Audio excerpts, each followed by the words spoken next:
কি করুণ সময় গেছে চিন্তা করে দেখুন, যে আমরা ভোট দিতে পারিনি। আমাদের যে ছেলেরা এখানে বসে আছে, আমার স্ত্রীর বিশ্বাস দ্বারা ভোট কি বলে কখনো দেখতে পাইনি। তিনটা টার্ম 15 বছর গেছে, তারা সে ভোট দিতে পারেনি। কিন্তু কেন জানি না আমরা সেই সংকীর্ণতার ঊর্ধ্বে উঠতে পারছি না। আমি আশা করব সমস্ত সংশ্লিষ্ট সকলের কাছে এই আবেদন জানাবো যে আমরা উঠে দাঁড়াই, আমরা আমাদের এই সংকীর্ণতার ঊর্ধ্বে দাঁড়িয়ে আমরা একটা সুস্পষ্ট সত্য সুন্দর একটা পথ নির্ধারণ করি। সে একটা স্বপ্ন যেটা আমরা দেখেছিলাম, সেই স্বপ্নকে আমরা বাস্তবায়িত করি। আজকে দুঃখ হয় যখন আমরা দেখি, আমি কাল রাতেই একটা টেলিভিশন চ্যানেলে আপনার জেন জি একটা কর্মসূচি হচ্ছে, তারা সমস্ত বিশ্ববিদ্যালয়গুলোতে আপনার আমাদের তরুণ ছাত্রদের মতামত নিচ্ছে দেশ সম্পর্কে, নতুন বাংলাদেশ নির্মাণ সম্পর্কে। আমি দেখলাম যে এত অমিত সম্ভাবনাময় ছেলেরা মেয়েরা, তারা অত্যন্ত দেশপ্রেম নিয়ে তারা কথা বলছে, তার পরিবর্তনের কথা বলছে।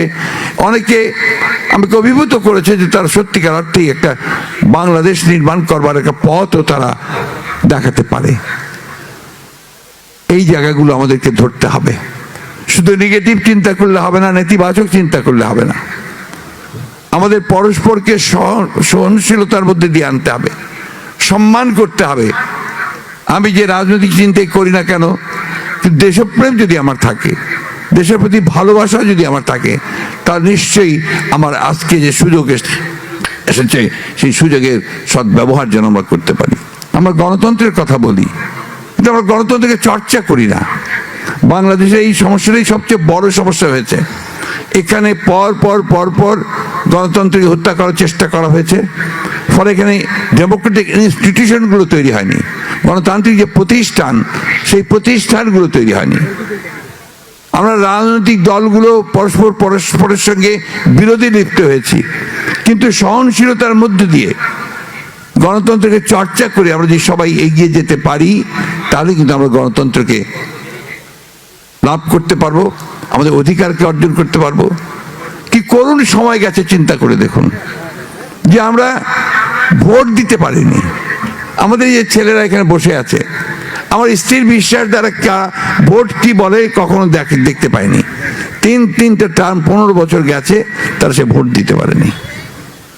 এই কেমন গণতন্ত্রের কথা, এই কেমন একটা স্বাধীন সার্বভৌম রাষ্ট্রের কথা, যে যেখানে মানুষ প্রতি বছরে একটা সুযোগ পায় তার অধিকারটাকে প্রয়োগ করার, সেই সুযোগটিও সে হারিয়েছে। আজকে আমাদের দেশের সমস্ত সম্পদকে লুণ্ঠন করে বিদেশে পাচার করে দেওয়া হয়েছে, এবং সেটা একটা টাকা নয়, প্রতি বছর $16 বিলিয়ন পাচার হয়েছে। এবং হিসাব করে দেখা যাচ্ছে এই 15 বছর প্রায় $280 বিলিয়নের উপরে পাচার হয়ে গেছে। এরা কারা? এরা তো এই দেশেরই মানুষ। তারা তো রাজনীতি করেন, রাজনীতির কথা বলেই তারা এসেছিলেন। ফ্যাসিবাদ ওই জায়গায় যে একটা নির্বাচন হয়, নির্বাচনে জয়লাভ করে, তারপরে সমস্ত ক্ষমতা দখল করে নিয়ে, রাষ্ট্রকে দখল করে নিয়ে সে তার ক্ষমতাকে নিরঙ্কুশ করতে চায়, এবং দেশে রাষ্ট্রে একটা ভয়, একটা ভীতি, একটা ফিয়ার ফোবিয়া তৈরি করে, যেন কেউ কোনো কথা বলতে না পারে। আল্লাহর অশেষ রহমতে আমরা সেই জায়গা থেকে বেরিয়ে এসেছি। সে জায়গায় বেরিয়ে এসে একটা সুযোগ সৃষ্টি হয়েছে যে আমরা নতুন করে বাংলাদেশকে গণতান্ত্রিক রাষ্ট্রে